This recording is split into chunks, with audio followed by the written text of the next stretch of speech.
आइए शूटिंग में बानी आज वही में से कुछ टाइम निकलल बा तो सब खातिर एगो सेवा बाबे दूगो उपयोग कर रहा सो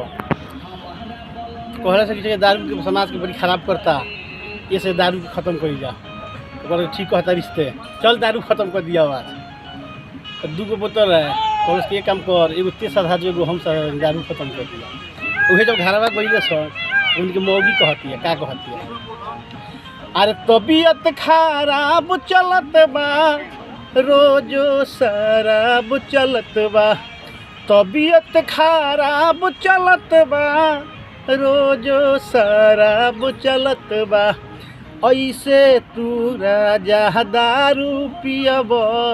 बोल क दिन जियब ऐसे तू राजा दारू पियब बोल क दिन जियब दारुए बनवले बाड़ो मेहर मतारी बोतल के गाज लागल बाटे बासावारी